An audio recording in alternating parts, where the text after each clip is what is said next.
Tokyo, a megalopolis of 38 million inhabitants, is often described as chaotic and bewildering. The city indeed appears to be a complex web of ultra-modern buildings and small private houses assembled together like pieces of Lego with no apparent consistency. Twice destroyed in 1923 after a terrible earthquake, then in 1945 after the American bombardments, Tokyo has risen from its ashes each time, and since then seems to be perpetually reinventing itself in order to satisfy its insatiable need for expansion.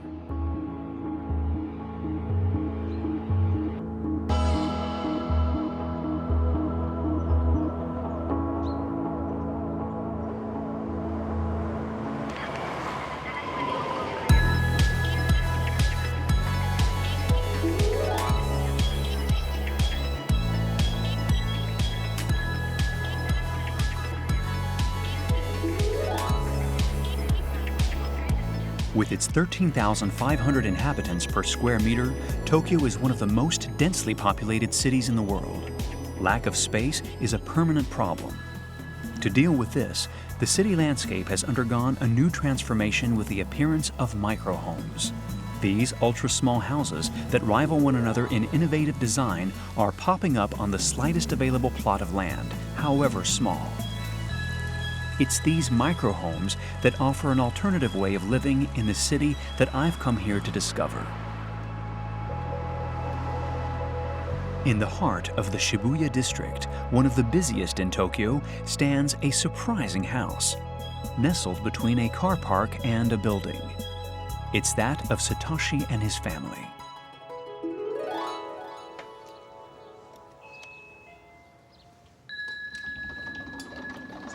Satoshi, hello. Hello, Philippe. This facade is unbelievable. It's barely the width of my arms. It's very small, but it's much wider on the side. Please, come in. Thank you. Wow. Welcome. It's quite surprising because when you see the facade, you get the impression that the house is extremely narrow, whereas it's actually quite spacious inside. The living room and a garden even. I didn't expect that.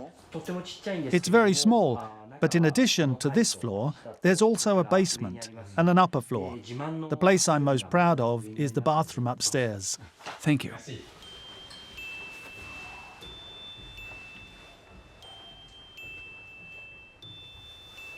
Wow. This room is my pride and joy. Really? Why the bathroom? That's a bit surprising. This bathtub is like an outside bath. It has a link to the outside. It's bright and sunny here in the morning. I take a hot bath here, and then I'm ready for my work day. In the evening, I relax here.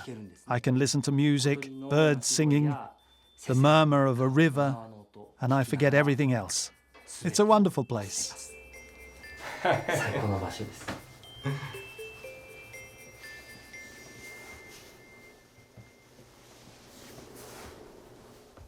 So this is the bedroom. The bed's gigantic. It takes up the entire room. My daughter, my wife, and I all sleep together in this room. In Japan, when the children are little, we all sleep together. That's a tradition. Does that mean she doesn't have her own room? Miroku's room is in the basement. For the time being, that's where she plays her piano and trumpet and does her homework. That's what it's used for. When she gets older, she can sleep there.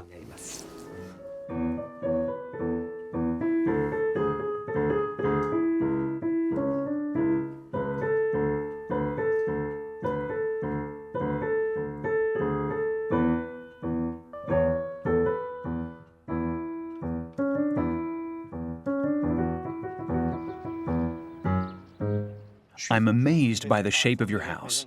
I find it incredible that houses can be built in Tokyo on such narrow strips of land. The plot measures 59 square meters, but because it's what's called a flag lot, we had to build a house on an even smaller surface, 25 square meters. If the land had had a better shape, the price would have been much higher. This land wasn't even for sale, but the owner agreed to divide it up and sell us this small plot. As a general rule, land such as this is passed down from generation to generation, and they are hard to come by in Shibuya. There haven't been any for sale here for the past 13 years. When you were told that your house would have a floor surface of 25 square meters, did you imagine ever being able to live here? At first, I thought we wouldn't be able to. But I changed my perspective. I thought of it not only as a surface, but as a space, a cube. So, even if the surface is small, by superimposing levels, like Lego pieces, we can obtain a 3-storied house, and the 25 square meters becomes 80 square meters. With such narrow surfaces, everything needs to be very functional in order to save space, and yet you've built this house around these empty spaces, which is a bit contradictory.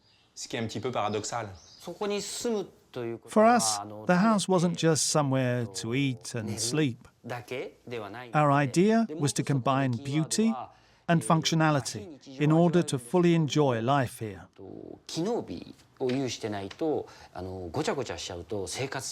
Shibuya is a recent district. It's very animated and noisy.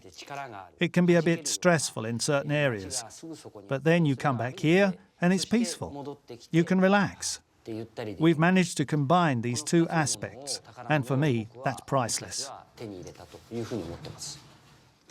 For me, these microhouses act as switches. They enable us to connect to the urban energy, to receive its electricity, and at the same time, to disconnect from it when it becomes too intense for us. Do you want some cookies? I'll heat up some milk for you. Would you like some coffee? Oh, yes, please. It's not going to be easy. If not, tea'll be fine. She's made herself comfortable. You have to press this button, the big one. She doesn't even budge. Thank you. Thank you very much. You're welcome. So, if I'm not mistaken, this area is the kitchen, the dining room, and the living room all at the same time. Yes, this is the kitchen, but we can conceal it behind these sliding panels.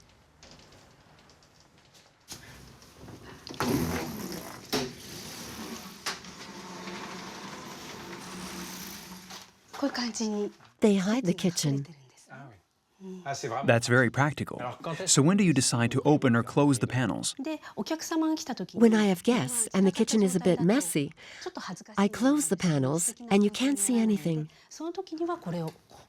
In this way, with the kitchen closed off, the living room is more elegant and we can relax.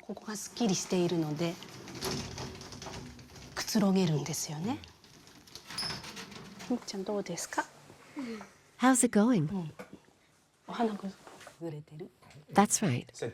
This room is certainly very functional, but even so, wouldn't you prefer to live in a bigger space? No, not at all. My parents' house is a very old Japanese-style house. It has 13 rooms altogether. When I was a child, this big house used to scare me a bit. As a lot of the rooms weren't used, I couldn't really find my place there.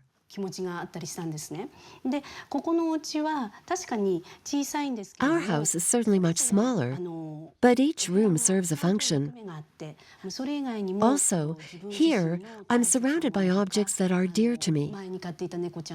A photo of my cats, gifts that my daughter has made for me. The things I care about are all close to me. And because it's small, I can surround myself with these things and feel at ease. Listening to you, it seems as if the house is really an extension of oneself, and that it's not so much the size that counts, but the way in which one feels connected to it. Hola. This strong bond with such a small space surprises me. While it's certainly the sign of a family well-being, it also represents a form of retreat which is hard to understand. Doesn't the small size of these houses push one more towards escaping outside? How do you have any privacy in a space that's unavoidably shared by all? Particularly when you're a young couple, how do you live in this type of house? In the working-class district of Aoto, rows and rows of these modern microhouses are clustered together on a small parcel of land. Nami and one of her friends are waiting for me on the doorstep of one of these houses. Nami lives in 60 square meters with her sister and parents. She agrees to show me how she reconciles this space and her need for privacy. Bonjour. Hello. Vous êtes bien là? I see you're enjoying the sunshine. As it's a sunny day, it's nicer outside than inside. Would you like to come in? Yes, thank you. Please, come in. Thanks.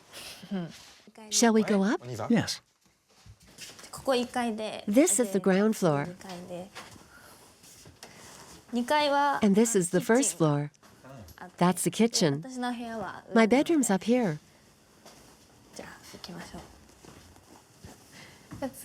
This is my bedroom. There's not enough room for 2 people, so I'll let you go in.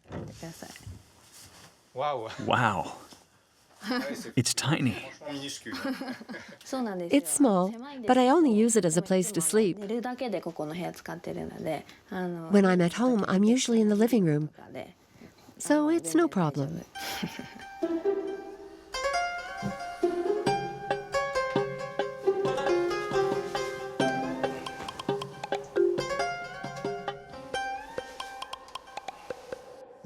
You're a young 28-year-old woman. You work, and yet you still live with your parents in a very small house. I have a hard time understanding how you live here. In Japan, it's not unusual for young people in their 20s, like me, to still live with their parents until they get married, for example. I'm not an exception. Don't you find it hard to live in such small spaces? A small bathroom, a small kitchen, a tiny bedroom? No, I'm not often at home. I usually see my friends outside, for dinner, for example. I'm only at home for family meals and to sleep. That's what this space is used for. And I'm perfectly content with that. There's still something that intrigues me. How do you have any privacy in such a confined space?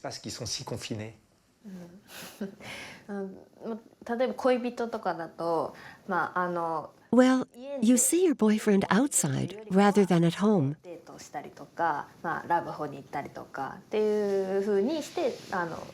You can go to a love hotel, for example. A lot of people live like this, I think. If you only have a shower at home and no bathtub, and you want to take a bath, you can go to the public baths. If you can't have a cat at home, you can go to the cat cafe and play with the cat. And if it's too small at home to read, you can go to a manga cafe. We get by like this. It's there. Ah, that's it. Yes, right there.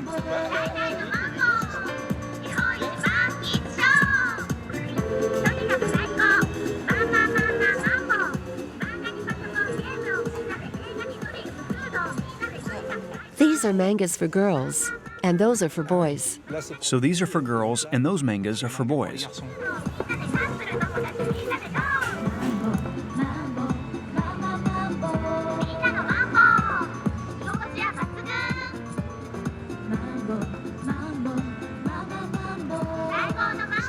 Over here, you can take a shower. This is a girls-only zone, pink.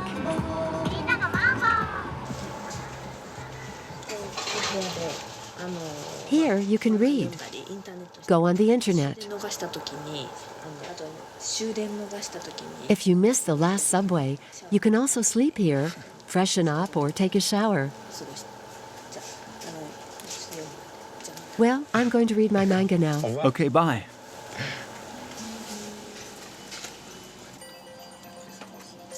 Leaving a house where space is lacking to go read in an even smaller space seems a bit absurd to me.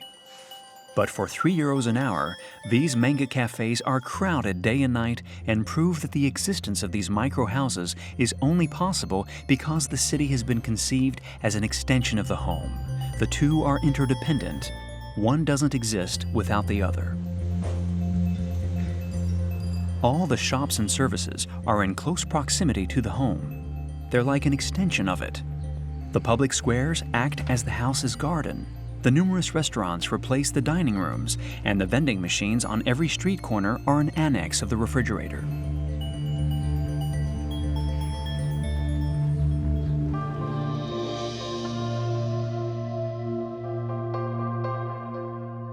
With my eye more attuned now, I see that these microhouses are omnipresent.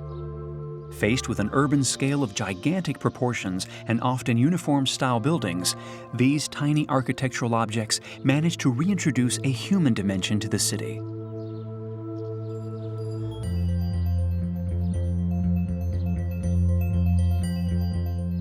The urban space becomes, in a way, domesticated, which gives a playful, do-it-yourself air to the street. I have an appointment with the architect Manabu Maya, who built one of the smallest houses in Shibuya with a floor surface of just 16 square meters. I'm hoping he'll help me get a better understanding of Tokyo's urban organization, which reconciles these two antagonistic universes, the micro-home and gigantism. What fascinates me here in Tokyo is that no two houses are alike. They're all completely different in shape and size. It's hard to understand even how they've managed to be built. You sometimes get an impression of chaos. After the Second World War, Japan was in ruins. There was almost no urban planning. But a lot of people from the provinces came to live in Tokyo. So it became a megalopolis, one of the biggest in the world. And as the price of land also shot up, people began to want to move out to the suburbs. But the commute into the city takes about an hour, or an hour and a half, just to get here. So traveling to work every day takes a long time. So people prefer to live in the city on small plots of land that belong to their family, for example, and they build vertical houses on them. There are a lot of houses of this type. But how is it possible to find such small plots of land? In Japan, the law requires the facade to be at least 2 meters wide in order to be able to construct. But it doesn't specify a minimum surface area. So we can find houses that have a floor surface of 15 square meters. In Tokyo, people generally want a floor surface of between 27 to 30 square meters. As a consequence, we have no other choice but to build vertically. It's surprising to see all these gaps between the houses. In a city with such a space shortage, it seems to be a waste of precious square meters. In Japan, to build a house in a residential area, the law requires there to be a minimum space of 50 centimeters between the houses. In that way, the air can circulate and some light can come in.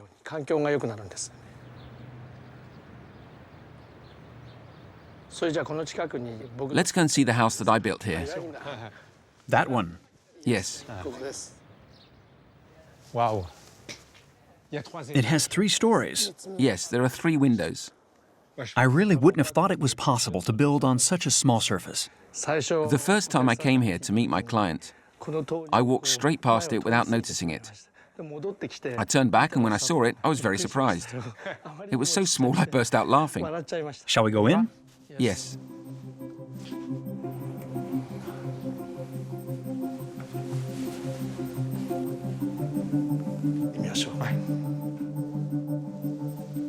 This house, built over 3 stories, has 7 split levels which act as landings around a center staircase. It's very ingenious, but Manabu wants to take me directly out onto the roof terrace.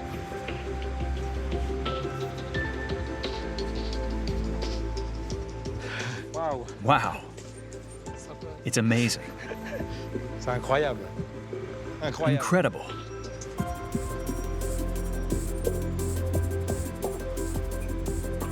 Ah, et là aussi. There's a great view on that side, too.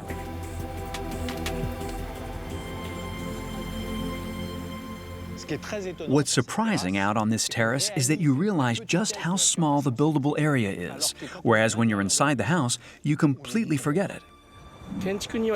In architecture, there are all kinds of techniques, and it isn't just a question of calculation. In order to make a small space appear large, people need to have an impression of space. And that's what I've attempted to do here. When this house was finished and I came up here, I wasn't expecting to see such a skyline, because it's extremely rare in Tokyo. We're surrounded by tall buildings, and it's like we're on a plane in the middle of the city.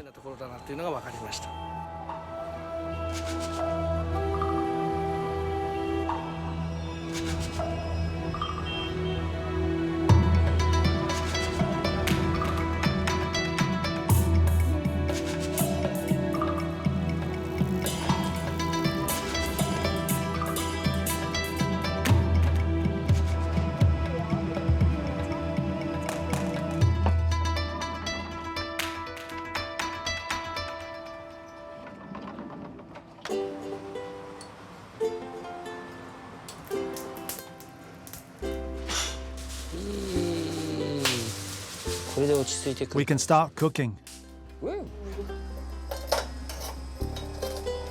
Micro house also means a micro barbecue, to which Satoshi has invited me. At the foot of the micro garden giving onto the sky, this is a special moment for Satoshi where he and his family can come together. It smells good. Oh là là. Wow, it's superb. Thank you. Ah oui, un petit bout A piece of sausage. Super. Great, thanks. Et vous en Do you often have barbecues? Yes. Yes, we sometimes invite friends. That's right, her friends. C'est quand même génial. It's wonderful to be in the city and to be able to have a barbecue in your home. Oh, fava beans. Oui, c'est des fèves. Hey, he handles the chopsticks well. What's that? That's fantastic. It's not easy to pick up fava beans with chopsticks. In Japan, we practice using chopsticks with fava beans. Yes, it takes practice. Moi, j'ai l'impression. I get the impression that your microhouse in the heart of Tokyo is like a case that protects what's most precious and important to you.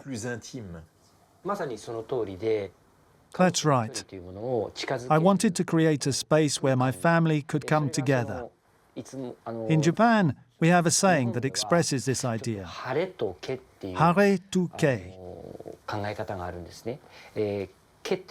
Ke designates the everyday. And when the everyday persists over time and tension builds up, we end up becoming polluted. To cleanse ourselves, we need a peaceful place. That's how I see this house.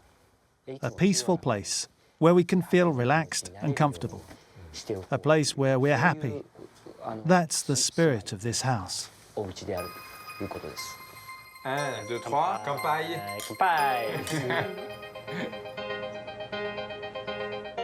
At the end of my trip, I've gained a wealth of information from these microhouses.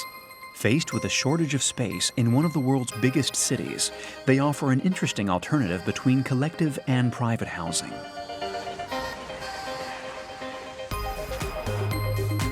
But what I find most interesting is that they're the opposite of mass production, which has characterized the 20th century. These microhouses are above all cultural objects, made to measure for city dwellers who no longer want to suffer the stress and inconveniences of the big city, but want to take advantage of all the resources that city life has to offer.